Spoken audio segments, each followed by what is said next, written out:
ए दुनिया की दोस्ती मिस्ल कागज फूल है,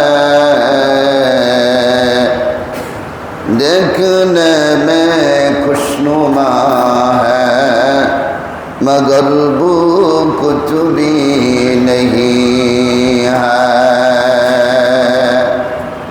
जगह दी लगने की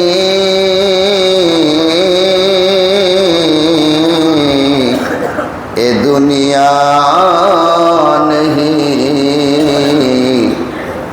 इबरत की जाए तमाशा नहीं।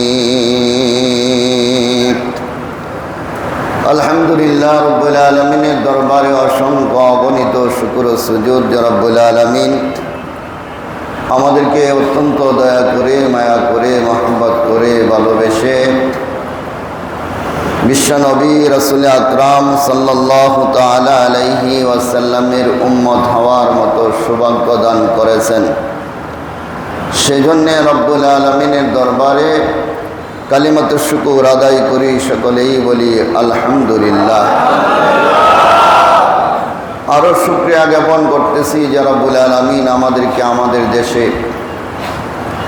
মুসলমানদেরকে সহি সালামতে কোরআন এবং হাদিসের আমল করার মতো সুযোগ সুবিধা ব্যবস্থাপনা করে দিয়েছেন। সেজন্য রব্বুল আলমিনের দরবারে আবারও কালিমাতুশ শুকর আদায় করি, সকলেই বলি আলহামদুলিল্লাহ। আপনারা দেখতেছেন অনেক দেশে আজকে মুসলমানরা নিরাপদে নামাজ পড়তে পারতেছে না, নামাজ পড়তেছে সেজদারত অবস্থায়, সেখানে তাদেরকে লাঠি দিয়ে মসজিদ থেকে বাহির করে দেওয়া হচ্ছে, মসজিদগুলি ভেঙে দেওয়া হচ্ছে, মসজিদের মধ্যে আগুন ধরানো হচ্ছে। তো আল্লাহ তাআলা আমাদেরকে সহি সালামতে মসজিদে এসে ইবাদত বন্দেগী করার মতো ব্যবস্থাপনা করে দিয়েছেন। সেজন্য আল্লাহ তাআলার দরবারে শুকরিয়া জ্ঞাপন করা লাগবে কি লাগবে না? আর তাদের জন্য যারা আজকে নির্যাতিত হচ্ছে তাদের জন্য মুসলমানদের উচিত হলো দোয়া করা, তাই না? এরপরে যদি কোনোভাবে সাহায্য সহযোগিতা কেউ করতে পারে করবে, কিন্তু দোয়া হলো সবচেয়ে বড় হাতিয়ার। যাই হোক, আমি গত সপ্তাহে আলোচনা করেছিলাম সিজদা সম্পর্কে, নামাজ সম্পর্কে। যেহেতু আমাদের সামনে কোরবানির ঈদ একেবারেই নিকটে, এই জন্য কোরবানি সম্পর্কে কিছু আলোচনা করার ইচ্ছা পোষণ করেছি। ওমা তৌফিকি ইল্লা বিল্লাহ। আমি যে আয়াতে কারিমা তেলাওয়াত করেছি, রব্বুল আলামিন এই আয়াতে কারিমার মাধ্যমে আল্লাহর নবীকে হযরতে আদম আলাইহিস সালাতু ওয়াস সালামের দুই সন্তান অনেকে ছিল, বিশেষ করে হাবিল এবং কাবিলের ঘটনাকে উল্লেখ করেছেন। এই আয়াতের মাধ্যমে আল্লাহ তাআলা আল্লাহর নবীকে হুকুম করলেন, নির্দেশ করলেন, ওয়াতলু আলাইহিম, হে নবী আপনি তাদের অর্থাৎ হযরতে আদম আলাইহিস সালাতু ওয়াস সালামের দুই পুত্রের যথাযথভাবে তাদের ঘটনা বর্ণনা করুন এবং তাদেরকে পড়ে শোনান। কাদেরকে? আল্লাহর নবীর উম্মতদেরকে বলা হয়েছে, নবী আপনি আপনার উম্মতদেরকে হযরতে আদমের দুই ছেলে হাবিল এবং কাবিলের যে ঘটনা, এটা সুন্দরভাবে বিস্তারিতভাবে আলোচনা করে তাদেরকে শোনান। তাহলে বোঝা গেল এই ঘটনা যে আসছে এটা আল্লাহ তাআলা তার নবীকে বর্ণনা করার জন্য নির্দেশ দিয়েছেন। কেন? এই ঘটনা থেকে অনেক শিক্ষণীয় বিষয় আছে, কথা বলেন ঠিক নেই? তো এই ঘটনা কিসের কারণে হলো? হাবিল এবং কাবিলের আমরা সবাই জানি ঘটনা। এটার মূল ছিল মেয়ে লোক, তাই না? মূল ছিল বিবাহ নিয়ে, কাকে বিবাহ করবে, কে কাকে বিবাহ করবে। এটার মূল কারণ হলো এটা। কারণ হযরতে আদম আলাইহিস সালামের পূর্বে কোনো পৃথিবীতে লোক ছিল না। যেহেতু অন্য কোনো লোক ছিল না, হযরতে আদম আলাইহিস সালাম তো আল্লাহ বিবাহ করে দিয়েছেন জান্নাতের মাঝে, এরপরে আর কোনো ছেলে মেয়ে ছিল না। হযরতে হাওয়া আলাইহিস সালামের সিস্টেম ছিল, তিনি যখন বাচ্চা ভূমিষ্ঠ করতেন একসাথে দুইটি বাচ্চা হইতো, একটা ছেলে হইতো একটা মেয়ে হইতো। পরের বছর আবার এই একই সিস্টেমে একটা ছেলে হইতো একটা মেয়ে হইতো। এখন আপনি প্রশ্ন করতে পারেন, তাহলে আমাদের কারো 3 মেয়ে হয়, কারো 5 মেয়ে হয়, কারো 10 ছেলে 1 মেয়েও নাই, কারো 10 মেয়ে 1 ছেলেও নাই, কারো ছেলেও নাই কারো মেয়েও নাই, আছে না নাই? তাহলে আমাদেরকে আল্লাহ পাক দিতে পারতেন তো, আগেরটা ছেলে পরেরটা মেয়ে, পরেরটা আগেরটা মেয়ে পরেরটা ছেলে, সিস্টেম করে আল্লাহ দিতে পারতেন না? তো পারতেন। যদি না পারতেন তাহলে তো হযরতে আদমকে সিস্টেম করে দিতেন না। আর হযরতে আদম আলাইহিস সালামকে কেন সিস্টেম করে দিলেন? যেহেতু আমাদের বর্তমান অবস্থাতে আপন ভাই বোন বিবাহ করা অবৈধ, নিষেধ, জায়েজ নাই, তাই না? কিন্তু হযরতে আদম আলাইহিস সালামের তো ওই ছেলে মেয়ে ছাড়া অন্য কোনো মানুষের ছেলে মেয়ে ছিল না। তো তাদের ছেলে মেয়েদেরকে কীভাবে বিবাহ শাদী করাবে? এই জন্য আল্লাহ সিস্টেম করে দিলেন, আদম তোমার আগের বছর যেই ছেলে যেই মেয়ে হয়েছে আর পরের বছর যেই ছেলে যেই মেয়ে হয়েছে, আগের বছরের মেয়ে পরের বছরের ছেলে, পরের বছরের মেয়ে আগের বছরের ছেলে, তাদেরকে এই সিস্টেমে বিবাহ শাদী করিয়ে দাও। এটা আমি আল্লাহ তোমাদের জন্য জায়েজ করে দিলাম, তোমার ছেলে মেয়েদের জন্য। সুবহানাল্লাহ। আজকে আমাদের সমাজের মধ্যে যত অপকর্ম হয়, অধিকাংশ খুন খারাপি, অধিকাংশ এই সুসাইড করে, আত্মহত্যা করে। এটার মূল কারণ হলো ফ্যামিলির মধ্যে অশান্তি, ঠিক না? অনেক মেয়ে আত্মহত্যা করতেছে, ফ্যামিলির মধ্যে অশান্তি। অনেক ছেলে আত্মহত্যা করতেছে ফ্যামিলির অশান্তির কারণে। অনেক যুবক ছেলে আত্মহত্যা করে কিসের কারণে? প্রেমের কারণে। অনেক মেয়ে আত্মহত্যা করতেছে কিসের কারণে? অবৈধ সম্পর্কের কারণে। তাহলে বোঝা গেল এই যে অবৈধ সম্পর্ক আর সংসারের মধ্যে মিল মহব্বত না থাকা, এটা বড় মারাত্মক জিনিস। হ্যাঁ, আজকে আমাদের সমাজের মধ্যে যা হচ্ছে, এটি অধিকাংশ সময় দেখা যায় যে ফ্যামিলির মধ্যে মিল মহব্বত না থাকার কারণে সংসার থেকে শান্তি চলে যায়, সংসারের মধ্যে অশান্তি চলে আসে। অনেক মানুষ আবার হট মেজাজি হয়, অনেক সময় ইচ্ছা থাকলেও স্ত্রী তালাক দেয়, ইচ্ছা না থাকলেও রাগের বশবর্তী হয়ে তালাক দিয়ে দেয় না? দেওয়ার পরে আবার মাতবরে ডাকে, ভাই আমি তো ভুল করছি, আমার ছেলে মেয়েটি এখন কার কাছে যাবে, আমি কেমনে পালবো, আমার ওয়াইফের ছেলে মেয়েটি কেমনে পালবে, আমাকে একটু ব্যবস্থাপনা করে দেন। হুজুরের কাছে মাস্টার জানতে হয়, হুজুর এটার কোনো সিস্টেম করা যায় না? আসে না, মাতবরের কাছেও যায়, হুজুরের কাছেও যায়। আমি এখানে আসার আগে রূপগঞ্জ বাজার মসজিদের খতিব ছিলাম। একদিন একটুকে এসে বলছে, হুজুর এরকম ঘটনা, আমি তো আমার স্ত্রীর রাগের মাথায় 3 তালাক দিয়েছি, বাইন দিয়েছি, তালাকে বায়না দিয়েছি। এখন এটার কোনো সিস্টেম একটু ঘুরায় ঘেরায় করেন, আপনারা হাতি আপনাকে যা দিব না। আমি বললাম এটা তো কোনো সিস্টেম নাই। কয় কী করেন হুজুর? আগের হুজুরে কিছু হাতি আমার দিয়ে দিয়েছি, হুজুরে কইছে অসুবিধা নাই, আপনি করতে পারবেন, তবে একটা ভালো মুক্তির কাছ থেকে একটু পরামর্শ নিয়ে অসুবিধা নাই। আগের হুজুরে কি কইছে? অসুবিধা নাই, হাতিয়া খেয়ে বেরিয়ে গেছে। তো আমার কাছে আসার পরে আমি বললাম এটা সিস্টেমই নাই। কয় কী কর হুজুর? রাগে তালাক দিলে তো তালাক হয় না, এই সেই। আমি তো আপনিই তো মুফতি সাহেব, তাহলে আমাদের কাছে আসছেন কেন? হ্যাঁ নিজেই যদি কয় রাগের মাথায় তালাক দিলে তালাক হয় না, তাহলে হ্যাঁ নিজে মুফতি না, তাহলে আরেক মুফতির কাছে যাওয়ার দরকারটা কি? অথচ এ ব্যাপারে আমরা অনেকেই ধারণা করি যে মোল্লারা মনে হয় একটা, এই যে হিলার যে সিস্টেমটা, এটা মনে হয় মোল্লারা করছে, এরকম অনেকের ধারণা আছে না? নাই না, এটা সরাসরি কোরআনে আছে এবং রাসূল আকরাম সাল্লাল্লাহু আলাইহি ওয়াসাল্লাম স্পষ্ট হাদিসের মধ্যে ইরশাদ করেছেন। এখন কোরআনের আয়াত যদি কেউ অবিশ্বাস করে, তার ঈমান থাকবে? কথা বলেন না কেন, ঈমান থাকবে? কোরআনের একটা আয়াতে যদি কেউ অবিশ্বাস করে, সে কি মুসলমান না বেঈমান? স্পষ্ট বেঈমান, কোনো সন্দেহ নাই। আপনি কোরআনের আয়াত মানতে পারতেছেন না, সেটা ভিন্ন কথা, গুনাহ হবে, ঈমান যাবে না। কিন্তু একটা আয়াতও যদি কেউ অস্বীকার করে, তো তার ঈমান থাকে না, সে বেঈমান হয়ে যায়। এই জন্য আমি আজকে এই আয়াতটা সম্পর্কে একটু আলোচনা করি। এই আয়াত সম্পর্কে আল্লাহ তাআলা বলেন সূরা বাকারার 230 নম্বর আয়াত। এটা আপনারা পড়ে নিয়ে নেন তো, মোবাইলের মাধ্যমে কোরআন তর্জমা তাফসির আপনি নামাইতে পারেন। এটা খুব সুন্দর করে অনেক ব্যাখ্যা, লম্বা ব্যাখ্যা আছে, এটা পড়ে নিয়ে। এটার সাথে হাদিসের উদ্ধৃতি দেওয়া আছে।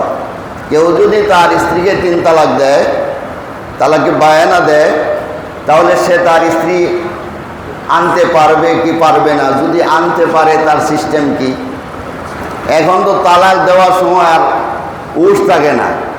1 তালাক 2 তালাক দেয় তো দেই, 3 তালাক দেয়, তালাকের বায়না দেয়, কয় তোর বাপের তালাক, তোর মায়ের তালাক, তোর 14 গোষ্ঠী তালাক।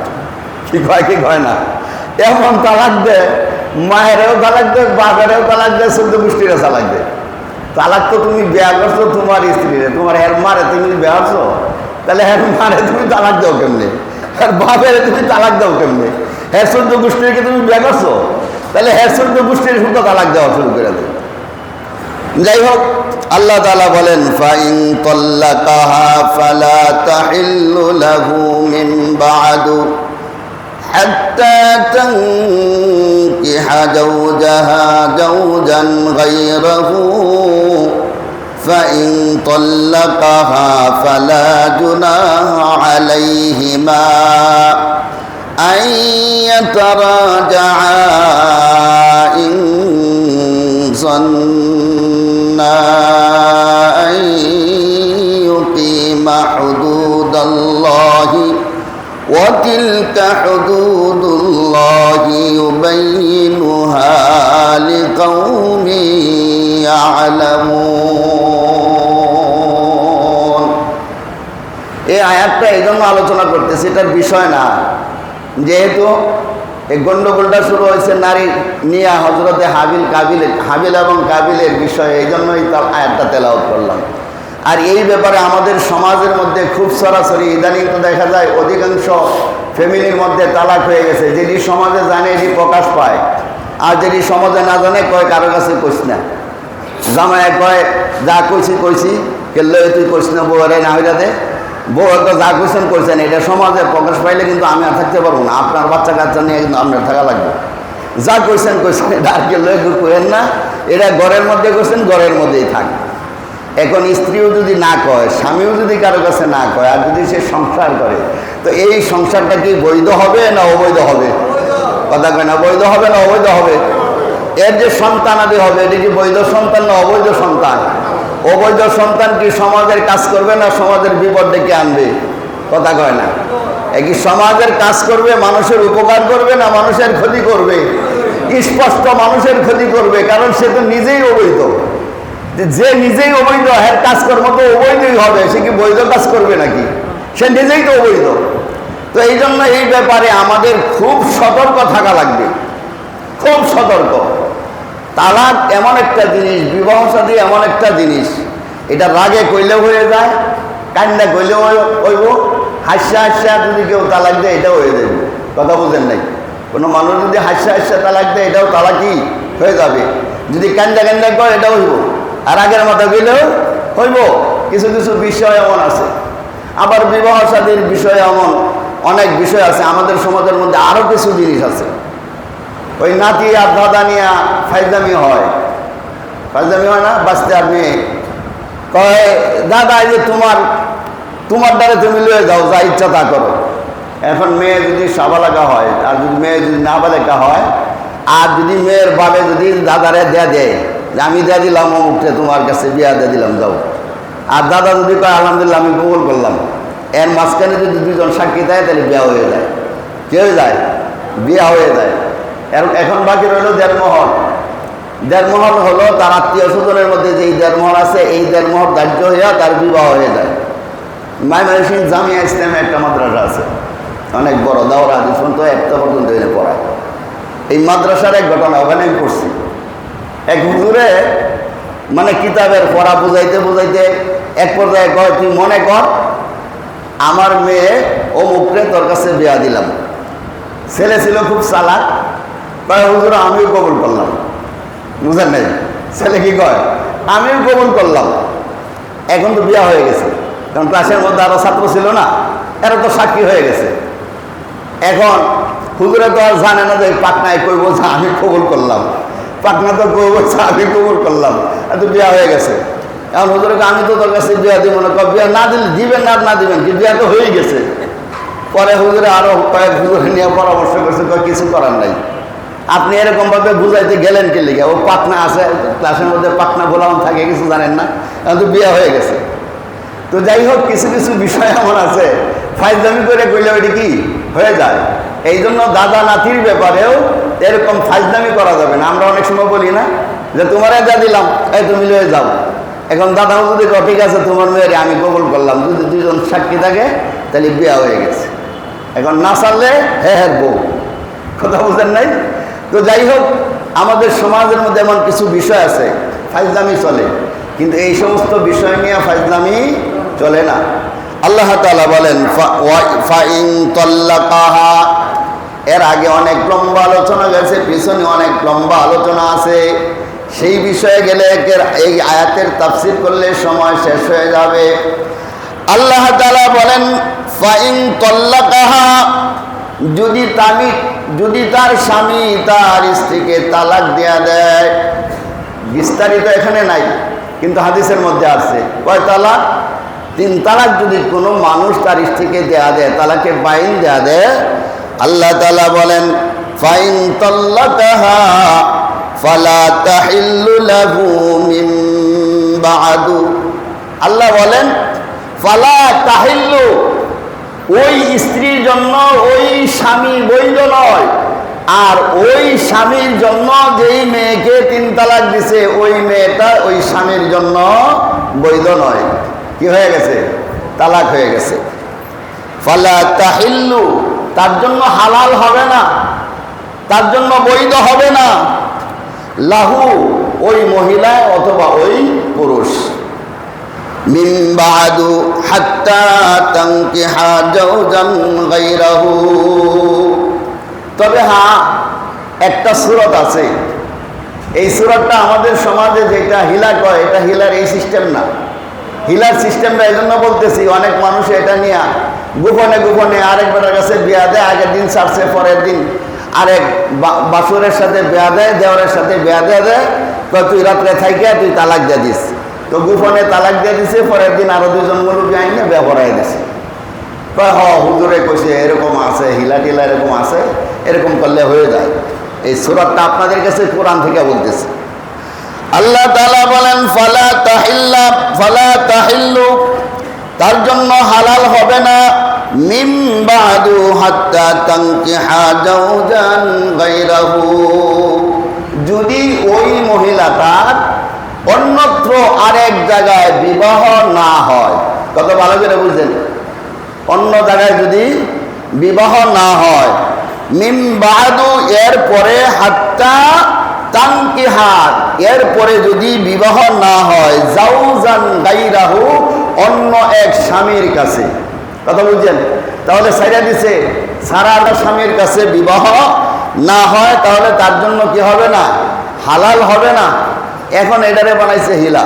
এখন আরেকজনের কাছে বিয়া দিয়ে রাত্রে গোপনে বিয়া দিছে, আবার পরের দিন ছেড়ে দিছে, আবার আগেরটা লয়ে বিয়া দিয়ে দিছে, হয় না? এটা যতদিন সংসার করবে হারাম হবে। আর যেই মাতবর এইগুলি মাতবরি করে মিলাইয়া দেয়, এই মাতবর হাসরের ময়দানে এই মাতবরের আগে ধরা খাইবে। এলিগা তুমি কোরআন হাদিস না জানি না মিটাইয়া দিছ, দয়া করছো, তো সে তো দয়া বুঝে না, দয়া যদি বুঝতে ছাড়ছে কেন? ফাইন তাল্লাকাহা ফালা জুনাহা আলাইহিমা, আল্লাহ বলেন ফাইন তাল্লাকাহা, দ্বিতীয় স্বামী যদি তাকে তালাক দেয়, দ্বিতীয় স্বামী যদি তাল্লাকাহা মানে তালাক দেয়, হা মানে ওই মহিলাকে, কোন মহিলা? আগে যে স্বামী ছাড়ছে এর উপরে পরে দ্বিতীয় বিয়া হয়েছে। ফাইন তাল্লাকাহা, দ্বিতীয় স্বামী যদি তারে তালাক দেয়, শর্তকে যদি দেয়, আর যদি না দেয় তাহলে তুমি জোর করে ছাড়াইতে পারবো না। আমাদের সমাজের মধ্যে কিছু আছে, একবার ঘটনাও ছিলাম, এক বুড়ার কাছে দিয়েছে বিয়া, মানে হিলা করতে বুড়ার কাছে বিয়া দিছে। বুড়া সুন্দরী মেয়ে পায়া মজা পায়, আমি আর ছাড়তাম না।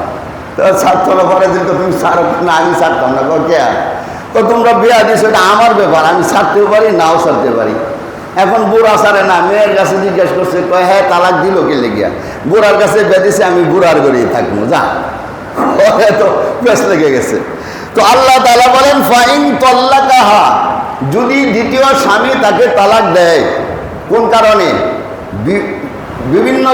বিভিন্ন সমস্যার কারণে যদি তালাক দেয়, ইচ্ছা করে না, সমস্যা হয়েছে, তার স্বামী স্ত্রী মিলতেছে না, অথবা তাদের মধ্যে গরমিল হয়ে গেছে, যে কোনো কারণে যদি তালাক দেয়, ফালা জুনাহা আলাইহিমা, ফালা জুনাহা, তাহলে তাদের জন্য গুনাহ হবে না, আলাইহিমা, তাদের দুইজনের জন্য। কোন দুইজন? পূর্বে যে সাথ ছিল ওই পুরুষের জন্য, আর যেই মহিলার সাথ ছিল ওই মহিলার জন্য। আইয়াতারাজা ইন যান্না আইয়ুকিমা হুদুদাল্লাহ। এবার তাহলে কি বুঝলাম? পরের স্বামী যদি ইচ্ছা কইরা তাকে তালাক দেয়, তাহলে আবার ওই মহিলাকে বিবাহ করতে পারবে, এটার মধ্যে কোনো গুনাহ হবে না। তবে শর্ত হলো তার যেই মেয়াদ আছে, যেই সময় লাগবে, এই সময় অতিক্রম হওয়ার পরে দ্বিতীয় স্বামী তাকে কি করতে পারবে? আবার ওই প্রথম স্বামী তাকে গ্রহণ করতে পারবে, এটার মধ্যে গুনাহ হবে না। কিন্তু আমাদের সমাজের মধ্যে যেটা হয় এটা না, এটা দ্বিতীয় স্বামী ইচ্ছাকৃতভাবে ছাড়া লাগবে, আবার শরীয়ত অনুযায়ী দ্বিতীয় স্বামীর কাছে বিবাহ হওয়া লাগবে। তাহলে তার প্রথম স্বামী তাকে কি করতে পারবে? পূর্বের মতো তার স্বামী স্ত্রী আপনার বিবাহ শাদী করতে পারবে, এটা কি আছে? জায়েজ আছে। এরপরে আল্লাহ বলেন ফাইন যান্না আইয়ুকিমা হুদুদাল্লাহ, ইন যান্না, যদি তোমার ধারণা থাকে, আইয়ুকিমা হুদুদাল্লাহ, আল্লাহর সীমারেখা তুমি এটা কি করতে? মানতে পারবে। যদি এই ধারণা থাকে যে তুমি আল্লাহর সীমারেখা মানতে পারবে, আর যদি এই ধারণা থাকে বিয়া যদি দ্বিতীয়বার হয় আবার মারামারি হইব, আবার কাটাকাটি হইব, তাইলে ওই দ্বিতীয় বিয়া আর কি নাই, জায়েজ নাই। এই জন্য আল্লাহ শর্ত করে দিয়েছি, কারণ একবার যেই মহিলা গড়তে সুইটা যায়, এটারে দ্বিতীয়বার আনলেও ঝামেলা হয়, কম বেশি হয় না? এই জন্য আল্লাহ তো সব কিছু জানে। এই জন্য আল্লাহ তাআলা বলে দিলেন ইন যান্না, যদি তোমার ধারণা হয়, তুমি যদি বুঝো, আইয়ুকিমা হুদুদাল্লাহ, আল্লাহর যে সীমারেখা আছে, অর্থাৎ কি তুমি জুলুম করতে পারবে না, তার উপর দ্বিতীয়বার আনার পরে তুমি জুলুম করতে পারবে না, আর দ্বিতীয় স্ত্রীও পরের আগের স্বামীকে জুলুম করতে পারবে না, এই ধারণা যদি থাকে, তাহলে তারা কি করতে হইব? তারা আবার প্রত্যাবর্তন করতে পারবে, তারা আবার সেই স্বামী গ্রহণ করতে পারবে। ওয়াতিলকা হুদুদুল্লাহি ইউবাইয়িনুহা, এই ওয়াতিলকা হুদুদুল্লাহি ইউবাইয়িনুহা, আর এই ব্যাপারে আল্লাহ তাআলা তাদেরকে কি করে দিছে? সীমারেখা নির্ধারিত করে দিছে। কি সীমারেখা আছে? এটা আরো বিস্তৃত আলোচনা আছে। এরপরে আল্লাহ বলেন লিকাউমি ইয়ালামুন, আল্লাহ বলেন এটা যে আমি বর্ণনা করছি, কেন করছি জানো? এটার মধ্যে জ্ঞানী লোকদের জন্য উপদেশ আছে, আর যারা জ্ঞানী না, কথা এখান থেকে শুনে এখান থেকে ভাগ করে, হেদের জন্য এটার মধ্যে কি নাই? কোনো বয়ান নাই, হেদের জন্য কোনো নসিহত নাই, হেদের জন্য কোনো উপকারও নাই। এই জন্য যেই কথাটা বললাম, এই যে হযরতে আদম আলাইহিস সালাতু ওয়াস সালামের সময় এই ঘটনাটা ঘটলো, হাবিল এবং কাবিল, এটার মূল হলো মহিলা, তাই না? এই জন্য মহিলা ভালো বিবাহ শাদী করার পরে কারো ভালো হয়, আবার বিবাহ শাদী করার পরে কারো অমঙ্গল হয়। কিন্তু মহিলাদেরকে আপনার নিয়ন্ত্রণে রাখা লাগবে, এদেরকে জুলুমও করা যাবে না, একেবারে ছাড়ও দেওয়া যাবে না। জুলুম করা কি? বায়ের সাথে কথা বলতে দেয় না, খালাতো ভাই এসে কথা বলবো, কথা বলতে দেয় না, পর্দা করেন, কিন্তু কথা বলা যায় আছে, দুলাভাইয়ের সাথে কথা বলবে, না তো দুলাভাইয়ের সাথে কথা বলতে পারবে না, এটাও এক ধরনের জুলুম। আপনি জুলুম করলেন, আবার ছাইরা দিলেন, দুলাভাইয়ের সাথে আপনার বউরে দিচ্ছেন ছাইরা, যা তোর দুলাভাই লয়ে ঘুরে আগা। দেবরের সাথে ছাইরা দিচ্ছেন, পাড়া প্রতিবেশী আপনার এক বন্ধু, এর সাথে কয় তোর বাবিরে লয়ে মার্কেট করে আগা, এটাও আপনি অপরাধ করছেন। এটা হইল আপনি একদম একেবারে কি করলেন? মানে তারে মানে ছেড়ে দিলেন আর কি, কোনো বাধা বিপত্তি নেই, এইভাবে ছেড়ে দিলেন, এই সারাটাও কিনা উচিত না। তো যাই হোক, আল্লাহ তাআলা হযরতে আদম আলাইহিসসালামের কিসসা আল্লাহর নবী কয়, আল্লাহর নবীরে কয়, হে নবী, আপনি আপনার উম্মতদেরকে তেলাওয়াত করে শোনায় দেন। কি? ওয়াতুলু আলাইহিম নাবা বানাই আদম বিল হক্কি। কিভাবে শুনাইবেন? তাদের হযরতে আদম আলাইহিস সালাম অর্থাৎ হাবিল আর কাবিলের ঘটনাটা আপনি যথাযথভাবে সুন্দরভাবে তাদেরকে শুনিয়ে দেন। কি? ইয কাররাবা কুরবানান ফাতুকবিলা মিন আহাদিহিমা। যখন তারা উভয়ে কিছু নজরানা পেশ করলো, মানে কুরবানি দিল। এই কুরবানিটা হাবিলেও দিছিল, কাবিলেও দিছিল। কেন দিছিল? কাবিল যখন বলল যে আব্বা, আমার সাথে যে মহিলা, আমার সাথে যে আমার বোন হয়েছে, এই বোনকে আমি বিবাহ করব। অর্থাৎ কাবিলের সাথে যেই বোন হয়েছিল, বোনটা ছিল অনেক সুন্দরী। আর হাবিলের সাথে, কাবিল বড়, হাবিল ছোট। আর হাবিলের সাথে যে মানে যে বোন হয়েছিল, এই বোনটা সুন্দর ছিল, কিন্তু ওই কাবিলের সাথে যে বোন হয়েছিল ওই বোনের মতন এত সুন্দর না। এই জন্য কাবিল কয়, আমি মানি না, আমার সাথে যে বোন হয়েছে এই বোনটাই আমি বিবাহ করব। হযরতে আদম কয়, এটা তো আল্লাহর সিস্টেম না, আল্লাহ তো এটা জায়েজ করে নাই। কয় জায়েজ টায়েজ বুঝি নাই, আমার সাথে যেটা হয়েছে এটাই আমি করব, না দিলে আমার আমি জন্যও আমি করব। এখন হযরতে আদম আলাইহিস সালাম করছে বিবাকে, কি করবে? ছেলে তো মানে না। হযরতে আদম আলাইহিস সালাম তখন হাবিল এবং কাবিলকে বলল, তোমরা এক কাজ করো, তোমরা দুইজনেই কুরবানি দাও, অর্থাৎ নজরানা দাও আল্লাহরে, মাঠের মধ্যে রাখবে। যার জিনিসগুলি কবুল হবে, অর্থাৎ আকাশ থেকে আগুন আইসা যার কুরবানি জ্বালায়া দিবে, সেই ওই কাবিলের সাথে যে বোন হয়েছিল ওই বোনকে বিবাহ করবে। যদি কাবিলেরটা জ্বালায়া দেয়, তাহলে কাবিলের সাথে যেটা হয়েছে ওটাই বিয়ে করব। আর যদি হাবিলেরটা জ্বালায়া দেয়, তাহলে হাবিল কাবিলের সাথে যে বোন হয়েছে ওটারই বিবাহ করবে। এখন অনেক লম্বা ইতিহাস। দুইজনে কুরবানি দিছে। হাবিল বকরির পাল ছিল, হ্যাঁ বকরি কুরবানি দিছে। আর কাবিল কৃষিক্ষেত্রে কাজ করতো, এই জন্য কৃষিক্ষেত্রের কিছু উৎপাদিত কিছু মাল এক জায়গার মধ্যে রাখছে, দুইজনে কুরবানি দিছে। এখন আগুন আইসা হাবিলের গুলি কি হয়েছে, আকাশ থেকে আগুন আইসা জ্বালায় দিছে, আর কাবিলেরটা কি করে নাই, জ্বালায় নাই। হযরতে আদম গেছে হজে, হজ থেকে আসার পরে অনুযায়ী খুব ঘটনা খুব মারাত্মক। ছেলে তো মানেই না, ছেলে বরং উল্টা কইতেছে, কি করবে? আমি তোমারে কি করব?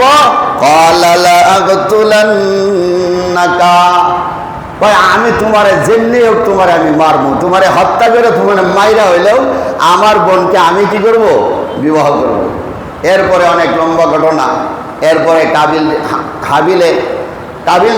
কাবিলে হাবিল রে মারছে। হাবিল ইচ্ছা করলে কাবিলের চাইতে কিতাবের মধ্যে দেখছে হাবিলের শক্তি অনেক বেশি ছিল। কাবিলের শক্তি কি ছিল? কম ছিল।